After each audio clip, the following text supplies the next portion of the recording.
Nosso querido amado Deus, obrigado, Senhor, porque o Senhor nos trouxe até aqui. E nós, nesse momento, queremos ouvir a Tua voz. Que o Teu Santo Espírito fale conosco e que nós possamos, através do tema que será exposto, mudar algum aspecto do nosso caráter, colocar o nosso coração para mais pertinho do Teu trono. São por essas bênçãos que nós oramos e agradecemos o nome de Jesus. Amém.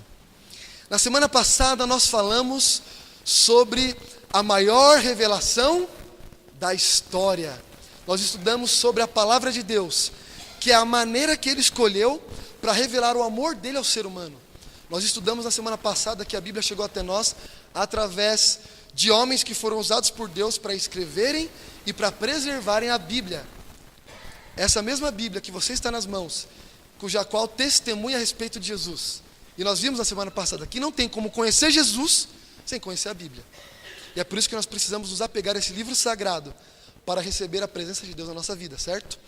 E o tema de hoje é esse daqui: encarando o abismo.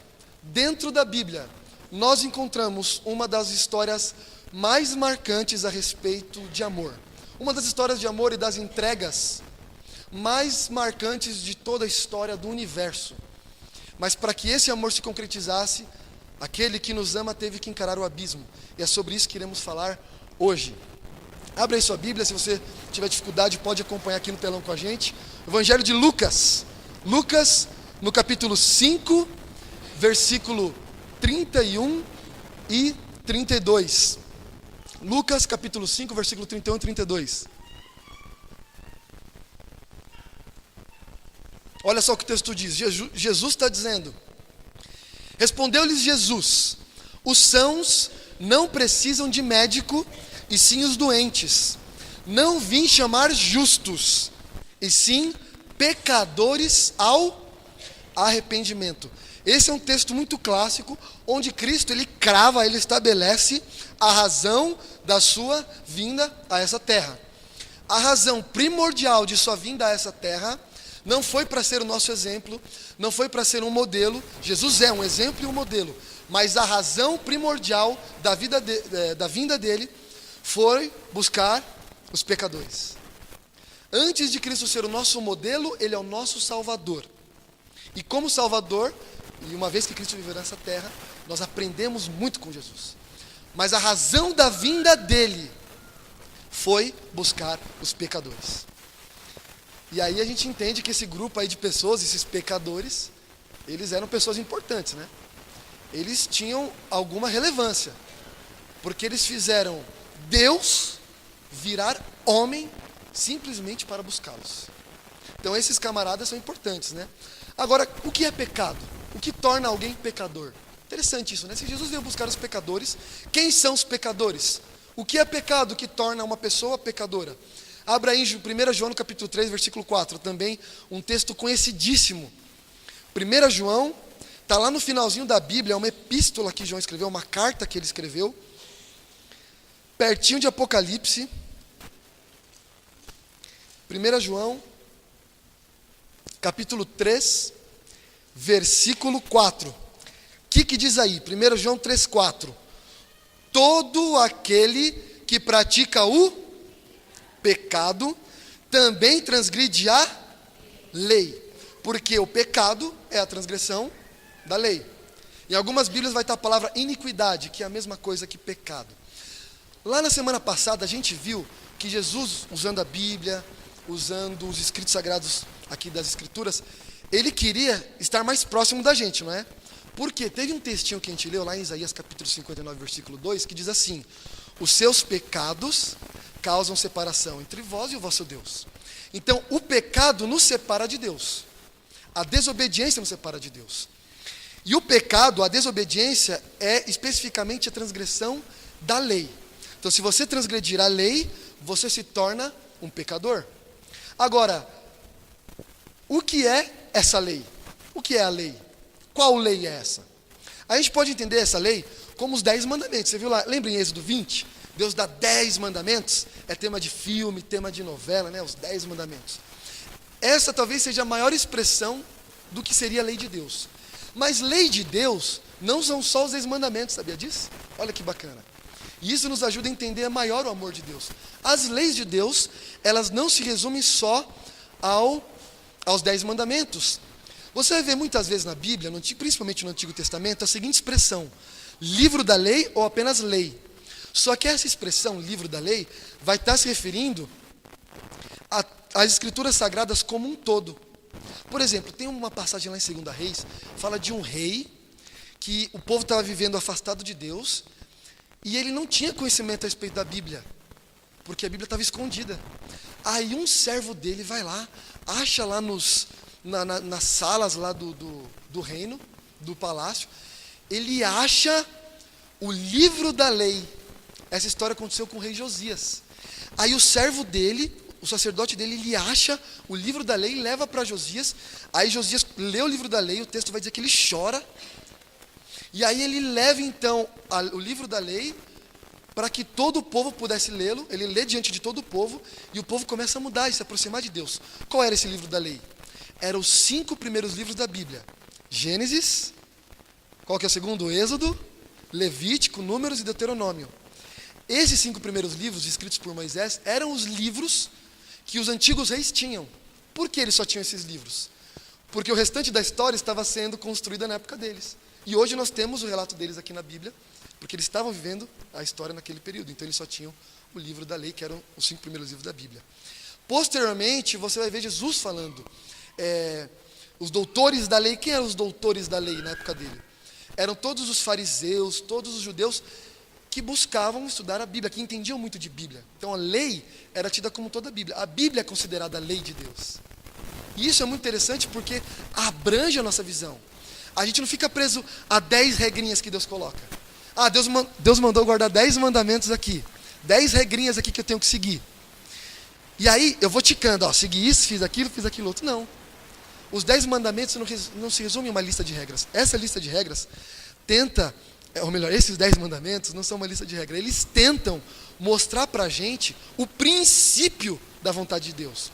Quando Deus manda eu não matar, é muito mais do que não assassinar, é muito mais do que vai além de tirar a vida de alguém. Por exemplo, se você não cuida da sua saúde, você está cometendo suicídio, é morte também. Não roubar.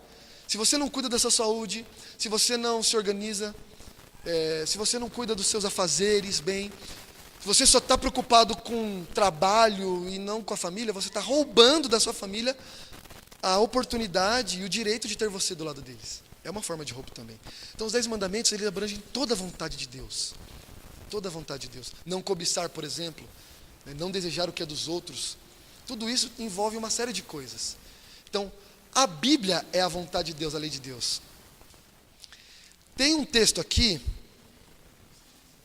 que ele vai ser mais claro, está meio difícil de ler aqui, é um texto de Romanos, 2 textos de Romanos. Um é de Romanos 7,12, olha o que ele diz aqui, ó. Por conseguinte, a lei é santa, e o mandamento é santo, justo e bom. A lei, mandamento, você já remete direto aos 10 mandamentos. Mas olha o que vai dizer aqui em Romanos 12, 1 e 2.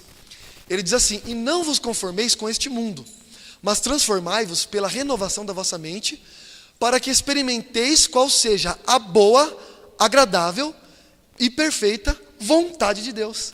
Você vê que é muito parecido os adjetivos que ele usa aqui. A lei é santa, justa e boa. E a vontade de Deus é boa, agradável e perfeita. Então você vai ter uma ligação. Vontade de Deus, lei de Deus. Resumindo tudo aqui, basicamente, lei, mandamento e vontade de Deus é a mesma coisa. Um pecador que transgride a lei de Deus é uma pessoa que desobedece à vontade de Deus. Isso é um pecador. Agora, quem são os pecadores? Quem são os pecadores? Será que o nosso meio tem pecador, né? Será que você conhece algum pecador, um vizinho seu ali? Talvez você está dormindo com algum pecador, não sabe, né? Romanos capítulo 5, versículo 2. Abre aí a sua Bíblia. Romanos capítulo 5, versículo 2. É um texto muito forte, muito profundo que fala a respeito dessa realidade do pecado. Romanos capítulo 5, versículo 12. Romanos capítulo 5, versículo 12. Olha só o que o texto vai dizer. Todos acharam? Olha só o que o texto diz. Portanto, assim como por um só homem entrou o pecado no mundo, e pelo pecado a morte, assim também a morte passou a todos os homens. Por quê? Porque todos pecaram. Esse também é um texto muito conhecido de quem já está mais acostumado a estudar a Bíblia. Então, o pecado, ele entrou no mundo por causa de Adão. Adão escolheu pecar, ele decidiu desobedecer a Deus. Lembra que Deus havia dado a ordem lá no Éden para não comer do fruto? Adão escolheu comer do fruto. Quando a gente entende que transgredir a lei de Deus é desobedecer a sua vontade, a gente para pensar numa coisa. Aquele fruto não tinha nada de diferente. Ele não tinha uma poção mágica, uma fórmula que fez o homem ficar mal. Era o simples fato de desobedecer a Deus comendo do fruto que fez com que o homem se tornasse pecador. E aí, por consequência, nós herdamos esse mal. Interessante que quando Jesus disse para não comer do fruto, ele disse que eles não deveriam comer, porque no dia que eles comessem, eles se tornariam conhecedores do bem e do mal. Isso é interessante da gente pensar. O fato de ser conhecedor do mal não anularia na mente de Adão e Eva o conhecimento do bem. Eles não se tornaram maus, 100% maus, carrancudos naquele momento. Mas o fato de ter experimentado o que era mal fez com que eles dessem mais vazão, mais atenção, gostassem mais do que é proibido. Porque não é isso que o mundo prega hoje? O que é proibido é mais legal, é mais gostoso. Porque isso está em nós, a vontade de fazer aquilo que não devemos fazer. E aí, esse DNA pecador foi sendo transferido de geração em geração. E aí todos pecaram. E a morte, ela entrou por causa do pecado. Então todos nós somos pecadores. Todos nós pecamos. Por causa, desde o início lá do pecado de Adão. Agora, olha só como o texto aqui de Salmos, ele vai dar uma dimensão ainda maior a respeito do pecado. É um texto também muito conhecido. Salmos capítulo 51, versículo 4 e 5. Davi está fazendo uma oração por ter pecado contra Deus. E ele vai dizer o seguinte: pequei contra ti somente, e fiz o que era mal perante os teus olhos, de maneira que serás tido por justo no teu falar e puro no teu julgar. E aí ele vai dizer: eu nasci na iniquidade, e em pecado me concebeu a minha mãe. Então, desde quando nós somos pecadores? Desde quando a gente nasce. E isso é duro para mim, sabe? Quando eu paro para pensar nesse detalhe. E aí, tem outro ponto interessante que nos ajuda a entender a origem do mal. O texto de Isaías, capítulo 14, versículo 12 a 14, ele vai falar a respeito da queda de Lúcifer. Olha o que ele diz aqui: como caíste do céu, ó estrela da manhã, filho da alvorada? Como foste lançado por terra, tu que debilitavas as nações? Tu dizias no teu coração: eu subirei ao céu acima das estrelas de Deus, e exaltarei o meu trono, e no monte da congregação me assentarei nas extremidades do norte. Subirei acima das mais altas nuvens, e serei semelhante ao Altíssimo. Satanás quer ser igual a Deus em poder e em autoridade. E o interessante é que essa informação de que o pecado começa aqui no coração é a única que nós temos a respeito da origem do mal. Mistério dos mistérios, o pecado começou no céu. E essa informação que nós temos de como ele começou. Satanás resolveu no seu coração ser maior do que Deus. Foi assim que o pecado começou. E o que eu acho interessante é que Satanás queria ser igual a Deus, né? Quando ele, que é a serpente que nós vimos semana passada, engana Adão e Eva, ele diz assim: não, vocês vão comer e vocês vão ser iguais a Deus. Só que lá no relato da criação diz que Deus fez o homem à sua imagem e semelhança. Eles já eram iguais a Deus. Satanás simplesmente ofereceu aquilo que eles já tinham. E é isso que ele faz conosco hoje. Satanás te oferece aquilo que você já tem em Cristo. Ele te oferece o pecado e os prazeres da vida para você ter felicidade, alegria. Mas tudo isso Cristo já te deu. Satanás sempre vai oferecer aquilo que você já tem. E o mais triste é que nós caímos muitas vezes. Porque pecamos, porque somos pecadores e porque temos esse mal em nós. Aí eu paro para pensar, como isso é terrível, né? Eu fico olhando para essa fotinha aí. Esse menino que está aí é meu sobrinho. Dizem que o bom de você ser tio e não ser pai ainda é que o tio pode estragar o sobrinho à vontade, né? E deixa a bucha na mão dos pais, né? Eu tento fazer isso, mas não tenho muito tempo. Eu quase não vejo meu sobrinho, mas sempre que eu vejo é uma alegria. Ele está um pouquinho maior do que ele está nessa foto hoje, mas quando eu olho para essa foto aí, depois de me encantar assim, com as caras e bocas que ele faz, com o jeitinho dele, com as caretas, depois de babar e corujar, depois de olhar todas as belezas assim, imagináveis, as alegrias que esse bebê traz para a gente, eu paro, olho para ele, sabe o que eu enxergo quando eu olho esse texto de Salmos que nós lemos? Um pecadorzinho, é isso que ele é. Porque por mais lindo e fofo que ele seja, vai chegar um momento em que o meu irmão vai dizer assim para ele: Mateus, não coloca o dedo na tomada. O que ele vai querer fazer? Ele vai querer ir para a tomada. Vai chegar um momento que, se eles não educarem bem, ele não vai querer dividir os brinquedos com os colegas. Ele vai querer bater, brigar, xingar. Ele não, sabe, desde pequeno ele vai ser assim. Isso é triste, essa é a realidade em que nós vivemos. O mais inocente dos seres, o mais inocente para nós, de todos os seres que seriam um bebê, diante dos olhos de Deus e dos olhos bíblicos, ele ainda é um pecador. Você consegue imaginar o tamanho da tristeza de Deus? De ter criado um dia os seus filhos perfeitos e verem eles já nascerem predispostos a fazer o mal? Você consegue imaginar o problemão agora? E aí, quando nós vamos para a sentença que Deus já havia dado para Adão e Eva, a gente começa a entender melhor isso. Porque Deus disse lá em Gênesis 2, 16, 17, que se eles desobedecem a Ele, se Adão e Eva o desobedecessem, e comessem do fruto, eles certamente morreriam. Eu olhava para esse texto quando eu era pequeno e falava: meu Deus, por que Deus fala isso? Vai matar, Deus é assassino? Totalmente contrário. Deus, já antevendo todo o mal que aconteceria, toda a desgraça e miséria que Satanás e o pecado trariam à humanidade, ele olha para toda essa separação, esse abismo que foi criado, que seria criado entre ele e os seus filhos. Ele olha além e fala assim: não come, porque a morte é o destino certo. Se você se separar de mim, que foi eu quem te dei a vida, o fôlego de vida, a morte vai ser um destino natural. Então, na verdade, Jesus não estava desejando a morte para eles, ou dando uma sentença para eles. Ele estava advertindo: não come porque você vai morrer. Porque se você se separar de mim, o único destino é a morte. Então não come esse negócio. E assim como o filho que você manda não colocar o dedo na tomada é justamente onde ele quer ir, foi o que aconteceu.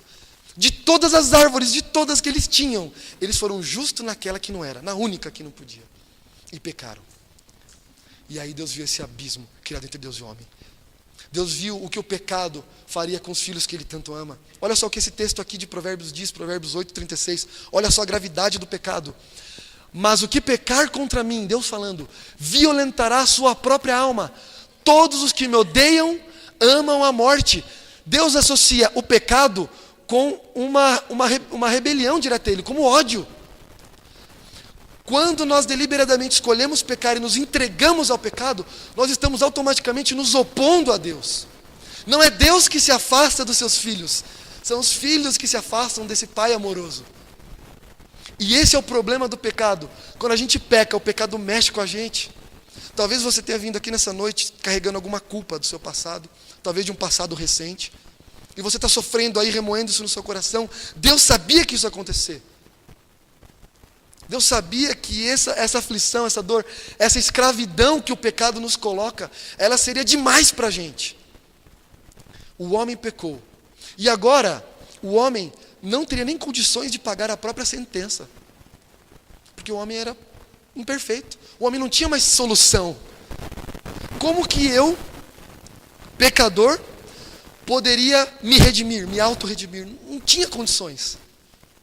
E é por isso, então, que o mesmo Deus que a gente lê, o salário do pecado é a morte. Esse é o único preço cabível para a morte, para o pecado. O pecado é tão terrível, é tão mau, que só a morte, a perda da vida, está à altura do preço do pecado, né? Mas aí aconteceu uma coisa. Ainda em Gênesis 3,15, Deus fez uma promessa. Ele disse assim: um dia virá uma semente que esmagará a cabeça da serpente, de Satanás. E essa semente era o próprio Deus, o próprio Jesus. Um dia, o mesmo Deus que desceu no pó da terra para moldar o homem com suas próprias mãos, o mesmo Deus que sujou suas mãos com barro, com pó, ao ver seus filhos desgarrados, desviados por causa do pecado, não se contentou em ter criado ele uma vez. E agora o mesmo Deus que desceu ao pó, agora ele se faz pó, ele se faz homem e escolhe vir até nós. Olha o que o texto de Romanos vai dizer aqui, Romanos 5, 17 e 18.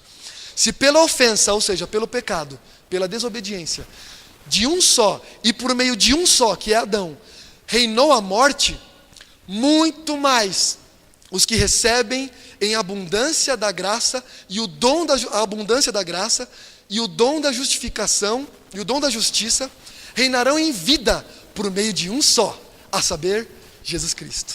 Pois assim como por uma só ofensa veio o juízo sobre todos os homens para condenação, assim também por um só ato de justiça veio a graça sobre todos os homens para a justificação que dá vida. O homem era pecador, o homem não tinha condições de pagar a sua própria pena. O que Jesus faz? Ele faz o seguinte: espera aí, só um homem pode pagar o preço do pecado. Só um homem pode pagar a pena do pecado, a morte eterna. Mas tem um problema, o homem é pecador, é manchado. O sacrifício de um homem não vale de nada, porque ele já está infectado com o pecado. Então Cristo decidiu se tornar misteriosamente um homem. E ele disse assim: eu serei um homem perfeito. Onde Adão falhou, eu irei vencer. Onde Adão errou, eu irei acertar. A minha vida perfeita pagará o preço das vidas imperfeitas dos meus filhos. É por isso que Cristo precisou vir à terra.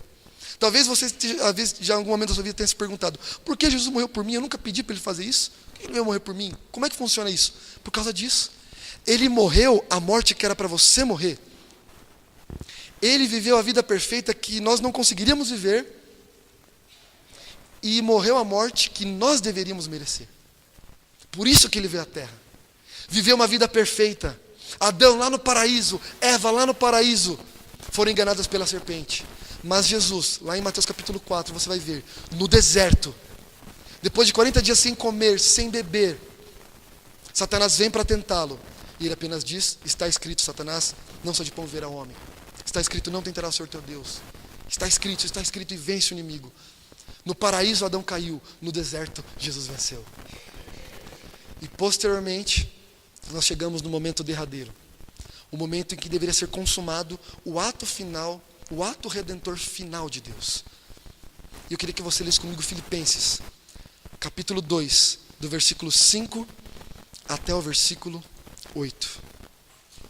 Lá no finalzinho, também no finalzinho da Bíblia, mais ou menos ali, Filipenses, capítulo 2, do versículo 5 até o versículo 8.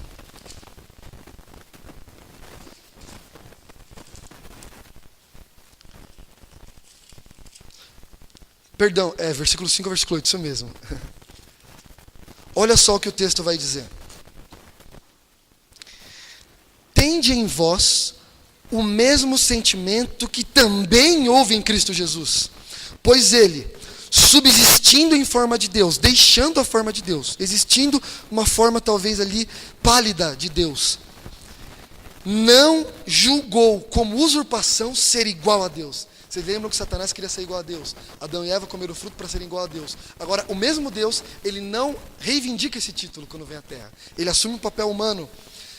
E aí o versículo 7 vai dizer: antes, a si mesmo se esvaziou, assumindo forma de servo, tornando-se em semelhança de homens e reconhecido em figura humana. A si mesmo se humilhou, tornando-se obediente até a morte e morte de cruz. Esse foi o preço do nosso pecado. E Cristo não morreu só pelos atos pecaminosos, porque a gente viu o pecado é muito mais do que ato. Cristo morreu pelo problema inteiro do pecado, pelo câncer que é o pecado. Cristo, ele assume a forma humana, como eu falei, vive a vida perfeita que nós não conseguiríamos viver e vai até a cruz. Você sabe que Cristo não precisava morrer numa cruz exatamente, porque quando havia o ritual do sacrifício do cordeiro que simbolizava a morte de Cristo, o cordeiro era morto numa singela cerimônia, numa bela cerimônia, onde ele era degolado sem sofrimento, sem abuso. Só que a maldade do homem, como diz lá em João capítulo 1, versículo 14, ele veio para os seus, mas os seus não receberam. Os mesmos filhos que ele veio alcançar, o rejeitaram. E a maldade do homem era tão grande, que eles não conseguiam suportar a luz de Deus, a luz de Cristo, o amor e a bondade de Cristo, que o levaram até a cruz. Cristo então chega no momento no Getsêmani, e ele precisa agora encarar os momentos finais da sua jornada aqui na terra. No momento em que Jesus estava ali chorando no jardim do Getsêmani, os seus amigos, os discípulos o abandonaram. Pedro, que havia jurado ir com Jesus até a morte, não estava lá para consolá-lo. E aí o que Deus vai fazer? Deus manda um anjo lá do céu para consolar Jesus, porque os seus amigos o haviam abandonado. Jesus então é julgado, é açoitado, é colocado uma cruz sobre os ombros dele, e ele caminha na trilha estreita rumo ao Calvário, com xingamentos, com chutes e pontapés, com blasfêmias. Jesus, podendo visualizar toda a hoste celestial que estava ali, com apenas uma ordem, e tudo se acabaria, mas Cristo mantém firme o seu propósito. O texto diz que o Monte do Calvário era chamado também de Monte da Caveira, porque ele tinha o formato geográfico de uma caveira. Mas quando Cristo olhava aquele monte, ele não olhava uma caveira, mas ele olhava o seu rosto. Ele olhava a sua face, a face de todos aqueles, desde Adão até os dias de hoje e até o fim dos tempos. Ele olhou todos os rostos. E se houve algum momento em que Cristo pensou em desistir, quando ele viu o seu rosto, ele disse: eu não posso deixar a cruz no meio do caminho. Eu preciso cravar essa cruz no alto do monte e de uma vez por todas acabar com essa separação entre eu e os meus filhos.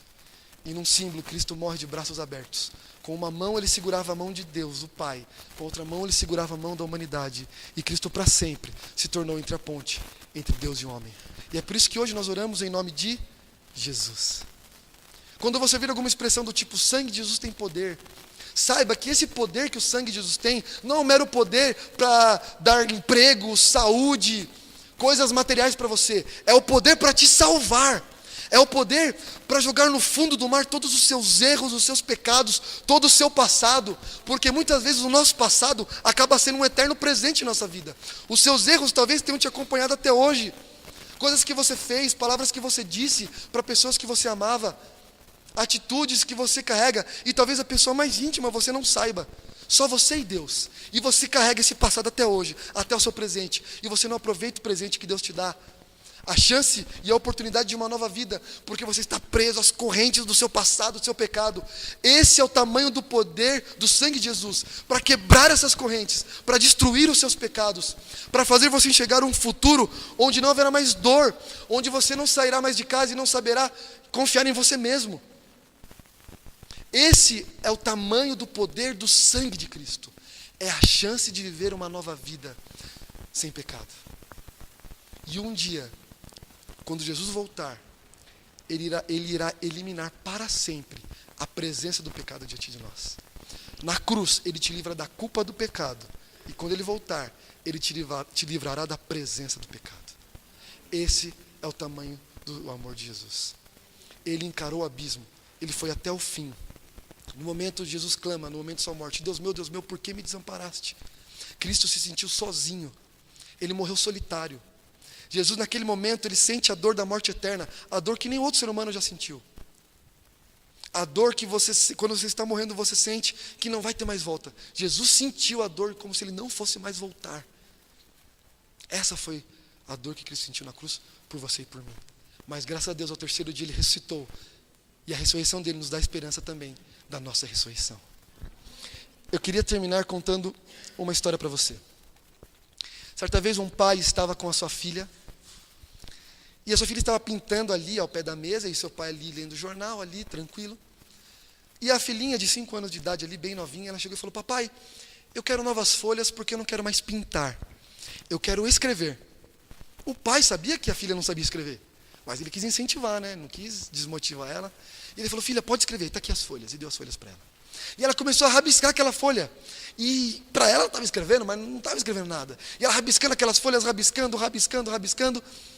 E aí ela fala assim: olha papai, estou escrevendo uma poesia para você. E o pai falou: olha que bonito, filhinha, continua escrevendo, olha que coisa linda, olha que letra maravilhosa. E eram uns garranchos feios, não era nada de letra bonita, coisa nenhuma. E ele falou: vai filha, continua escrevendo, escreve, que bonito. E ela rabiscando as folhas, rabiscando, e o pai incentivando a filha, e ele achando o máximo aquele momento, aquela interação, pai e filha, não é?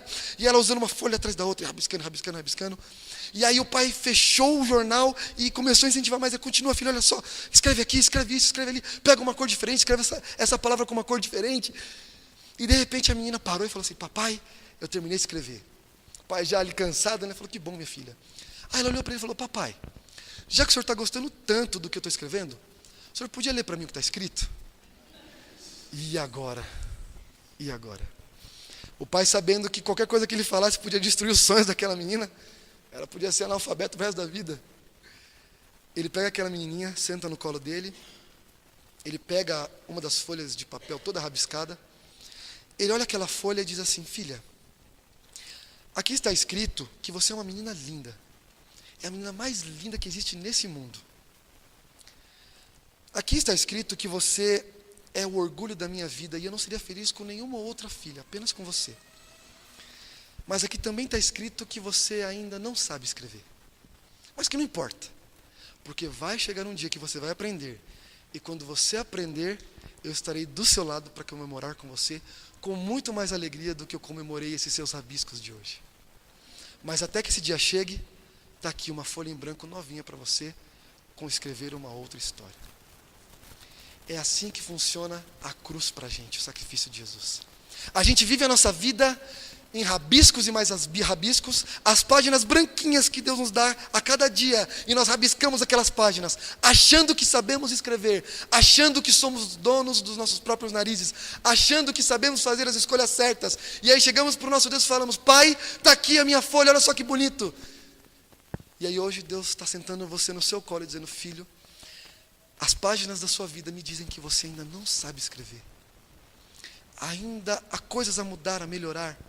Ainda há pecados a vencer. Mas fica tranquilo, porque eu estou aqui para ajudar você a vencer esses pecados. Então está aqui uma folha nova em branco para você escrever uma nova história. Essa folha em branco está em suas mãos. O que você irá escrever? No caminho da salvação, Cristo percorreu 99%. Que é mais do que deixar o céu e misteriosamente se tornar um homem como você e eu, sentindo dor, separação, lágrima, sangue. Ele fez tudo isso. E só falta 1%, um passo, para abraçar o Cristo da cruz. O que você irá fazer com essa página em branco? Viu aquela expressão de que quando a gente não vem a Deus pelo amor, a gente vem pela dor? Eu entendo o que isso significa, mas eu não concordo com essa afirmação. Já há um bom tempo eu aprendi que a gente só vem pelo amor. Porque até as repreensões de Deus são as repreensões de um pai que nos ama. Isso ele diz na tua palavra. Ele diz: eu repreendo e exorto a todos quantos amo. Tudo foi por amor. E se o amor não for suficiente para nós nos entregarmos a Cristo, o que será? Deus te deu uma folha em branco hoje, aproveite essa oportunidade. E eu estarei orando por você ao longo da semana, para que a sua decisão que você tomou no seu coração seja real, que ela não fique contida apenas nas paredes desse templo. E você leve isso na sua vida. E semana que vem nós nos encontraremos aqui para mais um dia abençoado, mais uma noite abençoada de estudo da Palavra de Deus. Oremos. Nosso amado Deus, querido Pai, muito obrigado pelo sacrifício de Cristo. A cruz é a chave que abre a porta da graça, Pai. A graça tem esse nome porque é isso, é uma salvação de graça. Nós não precisamos fazer, nós não precisamos falar, nós não precisamos ser nada, nós apenas precisamos receber. E quando a Tua graça invade o nosso coração, ela muda tudo. Tudo fica diferente, Pai. E nós queremos experimentar essa mudança todos os dias. Nos ajude a abraçar o Teu sacrifício, a ir até o Senhor, porque o Senhor já há muito tempo veio até nós. Cuida da Tua igreja e dos Teus filhos que aqui estão, de cada decisão. E que em nome de Jesus, nós estejamos firmes e fortes, segurando no Teu sangue e crendo no poder do Teu amor.